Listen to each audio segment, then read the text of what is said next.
प्यारे दोस्तों नमस्कार। दोस्तों मैं आपसे एक बात पूछना चाहता हूं। आपको क्या मेरी वीडियोज पसंद नहीं आती? और अगर पसंद नहीं भी आती तो आप मुझे कमेंट करके ये क्यों नहीं बताते कि मेरी वीडियो में क्या कमियां हैं? दोस्तों अगर आप मुझे मेरी कमियां बताएंगे तो मैं उन कमियों को दूर करने की पूरी कोशिश करूंगा और जैसे आप कहेंगे वैसे ही वीडियो बनाऊंगा। दोस्तों आज की कहानी सुनिए।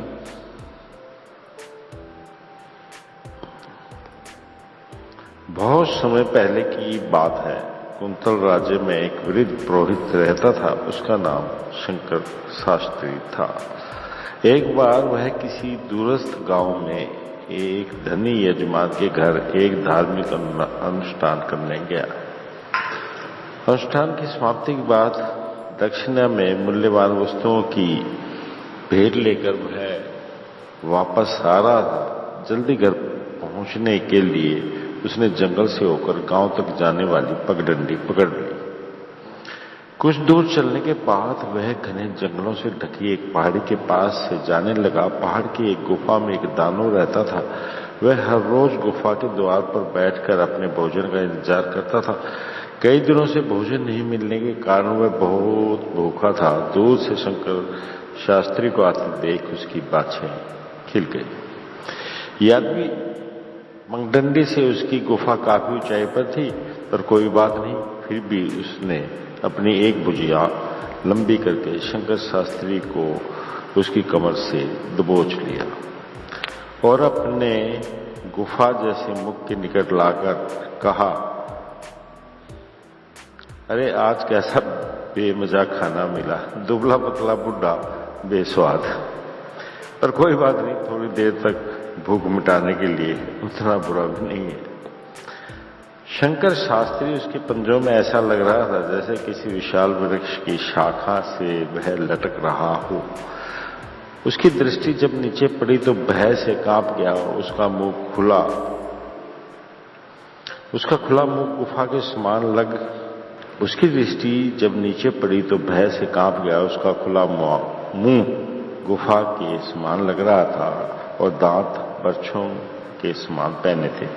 पुरोहित ने देखा कि दानव उसे तुरंत मार कर कुछ बात कर रहा है तो उसे जान बचाने की एक युक्ति सूझी। उसने सोचा कि यदि उसे प्रसन्न करने वाली कोई बात सुनाऊं तो शायद मुझे वह छोड़ दे। इसलिए उसने कहा, हे दानवेंद्र, आपको देखने मात्र से पता चल जाता है कि आप सर्वशक्तिमान हैं और अद्भुत अलौकिक शक्तियों के स्वामी हैं। आपने अपनी गुफा से ही बैठे बैठे अपनी लंबी भुजा बढ़ाकर रास्ते पर से मुझे उठा लिया। यह चमत्कार न तो मनुष्य ही कर सकता है और न देवता। आप जैसे दानवेंद्र से ही संभव हो सकता है। दानव उस पर उसकी बात से बहुत प्रसन्न हुआ और ठठाकर हंसा।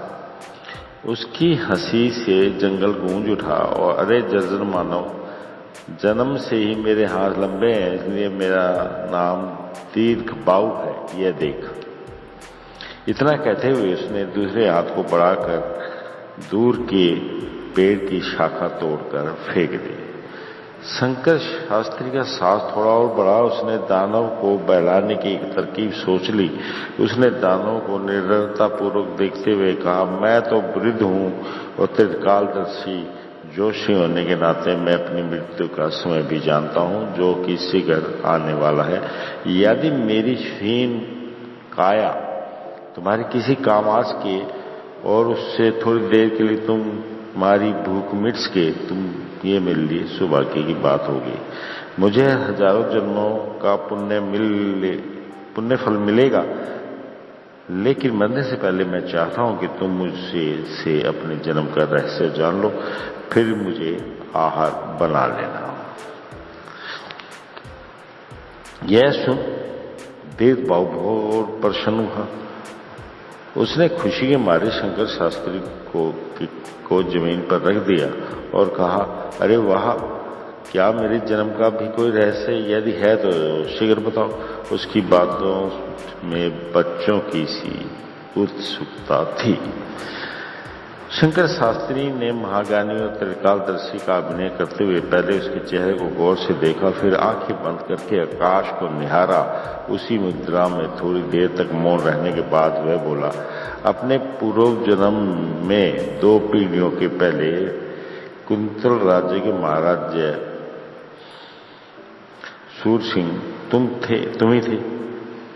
उस समय तुम्हारे प्रशासन के बारे में कितनी ही गाथाएं आज भी प्रसिद्ध हैं। उस समय तुम्हारी ख्याति और कीर्ति दूर दूर तक फैली हुई थी। एक क्रोधी ऋषि के शापवश तुम्हें राक्षस योनि में जन्म लेना पड़ा। अब इस गुफा में कठोर पाषाण ही तुम्हारी शैया और शासन है।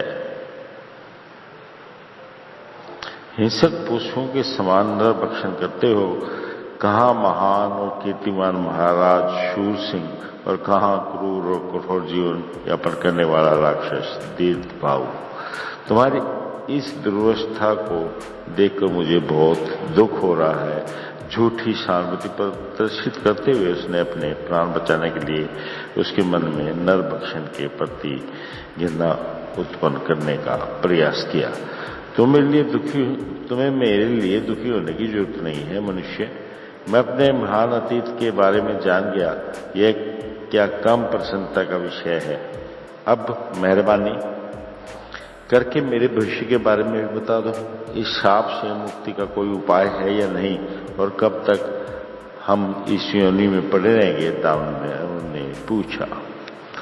गंभीर बनकर सिर हिलाते हुए शंकर शास्त्री ने कहा, हे, मुक्ति का मार्ग है, लेकिन जिस ऋषि ने तुम्हें शाप दिया है वो ही इसे मुक्त कर सकते हैं। और हमारी अंतर्दृष्टि बता रही है कि वे इस समय हिमालय में तपस्या कर रहे हैं। अतः तुम शाप से कभी नहीं मुक्त हो सकते, पर यदि तुम चाहो तो राक्षस के रूप में राजावश्य बन सकते हो। राजा हो जाओगे तो तुम्हारे सुखों का कभी अंत नहीं होगा। आहार के लिए गुफा के सामने बैठकर किसी प्राणी का इंतजार नहीं करना पड़ेगा। राजा बन जाने के बाद बेरोक टोक मनपसंद भोजन मिला करेगा। छक्कर मदिरा पान कर सकोगे। पहनने के लिए इत्र से तर रेशमी वस्त्र और स्वर्ण अलंकार मिलेंगे, और तुम्हारी सेवा के लिए अनगिनत नौकर चाकर हर वक्त तैयार रहेंगे। राक्षस के चुंगल से बचने के लिए बातों का एक और जाल उसने बुना। शंकर शास्त्री की बातें सुनकर दीर्घबाहु दिव्य सपन में खो गया। उसे लगने लगा जैसे वह सचमुच राजा बन गया है, लेकिन राजा बन जाने के बावजूद सुख सुविधाओं में उसे आनंद नहीं आ रहा है। उसे बस एक ही चिंता थी, मनुष्य का भोजन की याद आते ही उसका दिव्य सपन टूट गया। उसने पुरोहित से पूछा, और खाने के लिए मुझे क्या मिलेगा? मुझे तो कम से कम 3 मनुष्य का भोजन प्रतिदिन चाहिए। मेरी प्रजा को तो मेरा ये काम बिल्कुल अच्छा नहीं लगेगा। इस समस्या का भी समाधान है। बात यह है कि राज्य की जनसंख्या इतनी बढ़ गई है कि लोगों के पास 2 जून खाने के लिए भोजन भी नहीं मिल रहा है। लोग भूख से तरफ कर मर रहे हैं। उन्हें तो भूखा मरना ही है, चाहे तुम उन्हें खाओ या ना खाओ। तुम्हारे खाने से यदि वे मरते हैं तो तुम्हें जीवन मिलेगा और उन्हें स्वदेश मृत्यु मिलेगी। राज्य का लाभ यह होगा कि वहां की जनसंख्या नियंत्रित रहेगी। प्रजा समझेगी कि तुम जनसंख्या की समस्या का समाधान कर रहे हो, इसमें तुम्हारी प्रशंसा ही होगी। कोई तुम्हें दोषी नहीं ठहराएगा। शंकर शास्त्री ने अपनी तर्क बुद्धि से राक्षस में यह विश्वास भर दिया कि वह जो कुछ कह रहा है उसी की भलाई के लिए कह रहा है। लेकिन उस राजा का क्या होगा जो अभी राज्य कर रहा है? राक्षस के मन में फिर एक संदेह उठा। तुम इसकी चिंता मत करो और इसकी जिम्मेदारी मुझ पर छोड़ दो। यूं तो तुम्हारी शक्ति के सामने वह अपने आप ही घुटने टेक देगा। तुम उससे मार कर भी गद्दी पर बैठते हो, किंतु मैं इसकी नौबत नहीं आने दूंगा। मैं ऐसी युक्ति करूंगा कि राजा समय अपनी इच्छा से तुम्हें राजगद्दी सौंप देगा। बस तुम्हें सिर्फ मेरे साथ राजधानी तक चलना है। शंकर शास्त्री ने अपनी रक्षा के लिए अपनी बुद्धि के तर्कश का आखिरी अमोघ बाण चला दिया और यह सचमुच काम कर गया। दानव इसके चकमे में आकर उसके साथ चलने को तैयार हो गया। शंकर शास्त्री चाहता था कि या तो राक्षस उसे जान बख्श दे या वह उसके साथ जंगल से बाहर तक जाने को तैयार हो जाए। राक्षस एक बार किसी को पकड़ ले तो वह कभी नहीं छोड़ेगा, इसलिए वह संभव नहीं था कि राक्षस उसे छोड़ दे। शंकर शास्त्री पंडित होने के नाते इस बात को भली भांति जानता था, इसलिए राक्षस को किसी प्रकार जंगल के बाहर जाने के लिए वह अपनी वाक चातुरी और तर्क बुद्धि के सारे पैतरों का प्रयोग कर रहा था। उसकी अंतिम चाल में राक्षस इस प्रकार आ गया जैसे बहेली के जाल में कबूतर फंस जाते हैं। दोनों जंगल से बाहर निकलने के मार्ग पर चल पड़े। जब तक शंकर शास्त्री जंगल के अंदर चल रहा था, वह भयभीत होकर घबराई आंखों से इधर उधर देखता हुआ बड़ी सावधानी से आगे बढ़ रहा था। जंगल से जैसे ही वह बाहर आया, निडर होकर चलने लगा और निश्चिंत होकर बेपरवाह सा कुछ गुनगुनाने लगा। दानव को उसके इस व्यवहार पर आश्चर्य हुआ। राक्षस ने इसका कारण पूछने पर शंकर शास्त्री ने मुस्कुराते हुए कहा, जंगल में सिंह, व्याघ्र आदि हिंसक पशुओं का बराबर भय बना रहता है। वह अचानक किसी भी दिशा से आ जा सकते हैं और आक्रमण कर सकते हैं, लेकिन वे जंगल की सीमा से बाहर नहीं आते। अब हम जंगल की सीमा को पार कर चुके हैं, इसलिए मैं अब निर्भय हो गया हूं। क्या जंगली पशु जंगल से बाहर नहीं आते? राक्षस ने बड़ी सरलता से प्रश्न किया।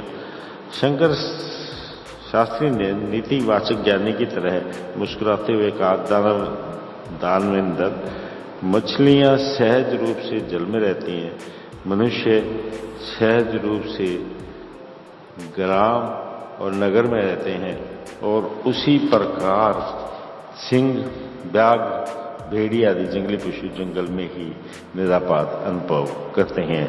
यदि मैं ग्रामों या नगरी में आ जाएं तो मनुष्यों ने घेर कर मार डालते हैं। उसी प्रकार यदि मनुष्य जंगल में चला जाए तो हिंसक पशु उन्हें मारकर खा जाते हैं। यह कारण प्रकृति ने जिसके लिए जो स्थान बनाया है वहीं रहना चाहिए।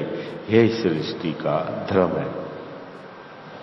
जंगल पार करने के बाद थोड़ी दूर तक और जाने पर एक नदी के किनारे गुरुकुल आश्रम मिला। वहां कुछ विद्यार्थी व्यायाम कर रहे थे और कुछ धनुर्विद्या का अभ्यास कर रहे थे। कुछ छात्र खड़ग और कुछ भाले का अभ्यास कर रहे थे। दूर से एक ऊंचे आसन पर आसीन उनके गुरु प्रदीप अपने शिष्यों के कौशल का परीक्षण कर रहे थे। दीप बाऊ को ये दृश्य बहुत विचित्र और आश्चर्यजनक लगा। उसने जिज्ञासा प्रकट की, ये सब क्या हो रहा है पंडित?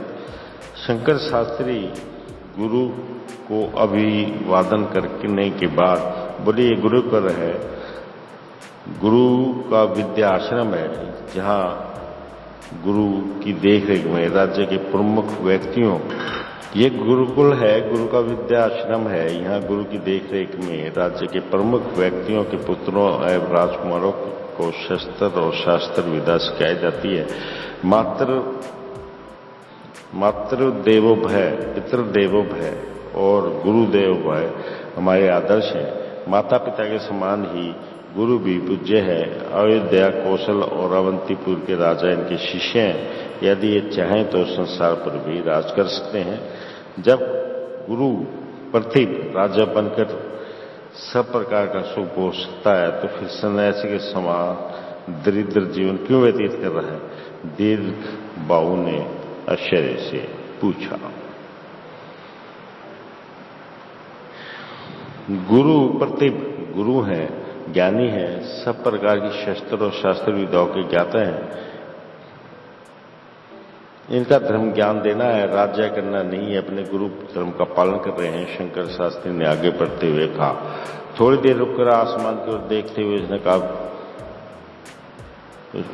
सारी सृष्टि चक्र धर्म इसी धर्म पर टिका हुआ है। सूर्य, बादल, पवन सभी अपने अपने। तभी दीर्घबाहु शंकर शास्त्री की बातें सुनते सुनते अचानक पीछे मुड़कर जंगल की ओर तेजी से चल पड़ा। पंडित ने अपना वाक्य बीच में अधूरा छोड़ दिया और राक्षस को पुकारा, अरे दानवेंद्र, कहाँ जा रहे हो? वापस आओ। लेकिन वो देखते देखते आंखों से ओझल हो गया। बेताल ने विक्रमार्क को यह कहानी सुनाकर प्रश्न किया, राजन, दीर्घबाहु राजा बनने के उद्देश्य से जंगल छोड़कर शंकर शास्त्री के साथ राजधानी जा रहा था, लेकिन गुरु प्रतीक के बारे में सुनकर जंगल में वापस क्यों चला गया? क्या उसे इस बात का डर था कि शस्त्र का अभ्यास करने वाले छात्र या उनके गुरु उसे मार डालेंगे? या उसे संदेह हो गया था कि शंकर शास्त्री अपने प्राण की रक्षा के लिए उसके साथ छल कपट करके मार डालेगा? यदि यह सच तो दीर्घबाहु से क्यों नहीं मारकर खा गया? किंतु ऐसा नहीं किया। यदि इन प्रश्नों का उत्तर जानते हुए तुम चुप रहोगे तो तुम्हारा सिर टुकड़े टुकड़े हो जाएगा।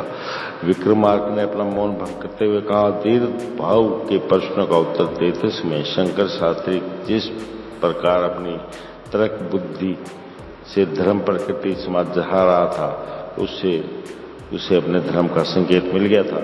जब उसे पता चला कि वन्य पशु का धर्म वन में रहना है, मनुष्य का स्वाभाविक धर्म ग्राम में रहना है,